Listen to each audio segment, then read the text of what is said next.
Vamos estudar hoje um tema que é muito debatido, principalmente no Novo Testamento, por Paulo e por Tiago, que é a sabedoria.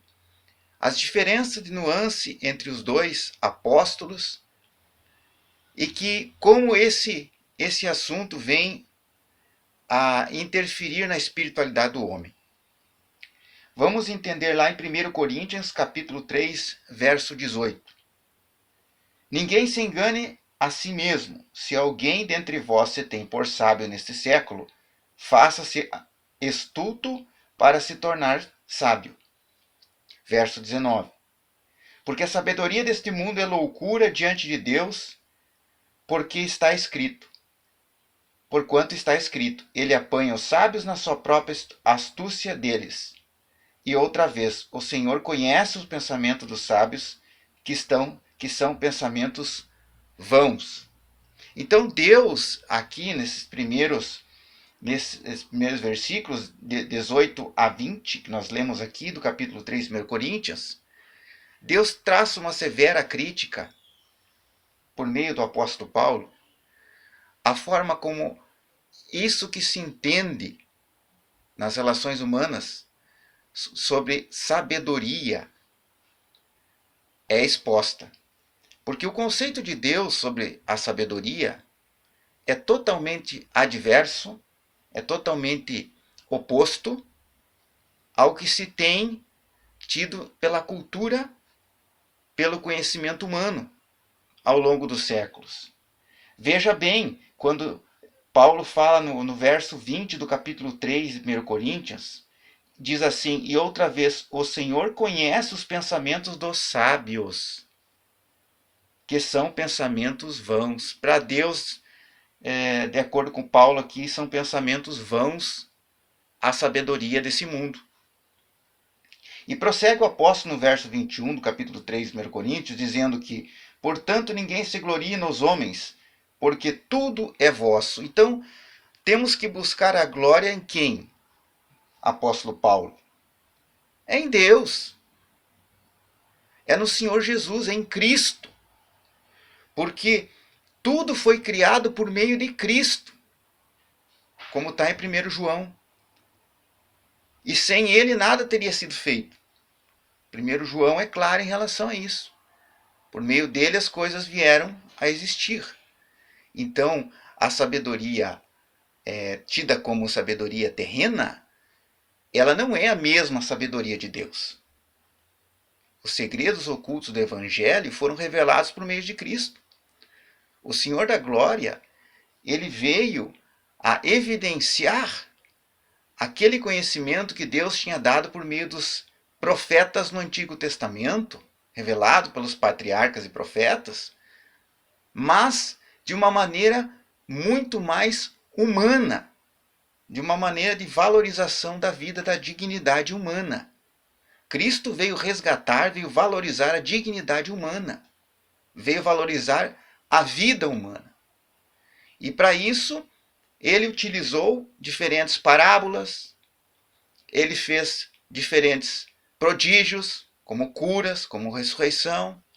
Observe que o centro do trabalho de Cristo foi o ser humano. As curas se deram sobre quem? Sobre pessoas. As ressurreições. Os exemplos, as parábolas, o tema das parábolas, a dignidade humana, o amor pela vida, o respeito. Esses são nuances que Cristo veio ressaltar na lei de Deus, que talvez estivessem esquecidas há séculos, por que não dizer milênios. Essa é a sabedoria que Paulo está falando aqui, que para Deus não é vão. Para Deus é a verdadeira sabedoria. Então vamos lá. Portanto, no verso 21 do capítulo 3 de 1 Coríntios, diz assim, portanto, ninguém se gloria nos homens. Nós temos que se gloriar em quem? Em Deus. Se gloriar em Cristo, no trabalho que Cristo fez. No trabalho de Jesus.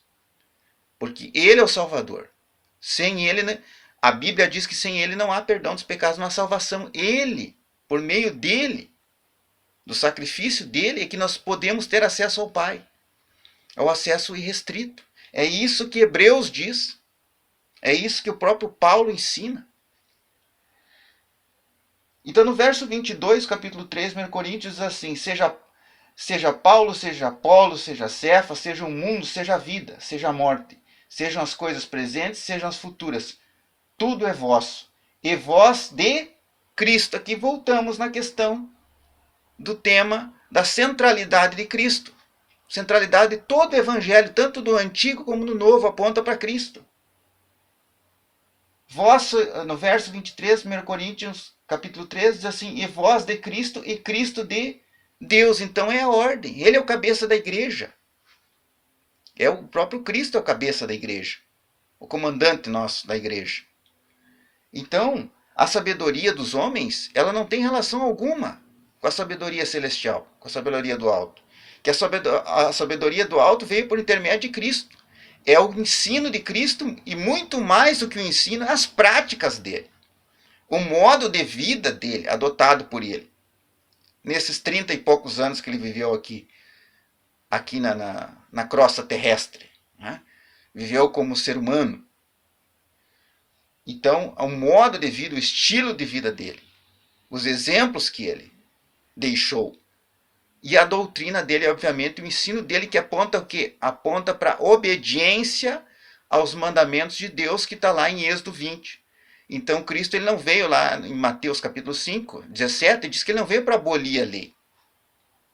Ele não veio para revogar a lei, ele veio para cumprir. E nós devemos também seguir o exemplo de Cristo, cumprir a lei, obedecer a Deus, cumprir a vontade do Senhor. Vamos ver também agora sobre esse assunto o que fala o apóstolo na carta aos Efésios. Carta aos Efésios, capítulo 5, verso 3. Diz ali: mas a impudicícia e toda sorte de impureza ou de cobiça nem sequer se nomeia entre vós, como convém a santos. Nem conversação torpe, nem palavras vãs ou chocarrice, coisas essas inconvenientes, antes, pelo contrário, ações de graça. Ou seja, deve dar prioridade a agradecer a Deus, ser grato a Deus. Sabeis, pois isto, nenhum incontinente, impuro ou avarento, que é idólatra, tem herança no reino de Cristo e de Deus.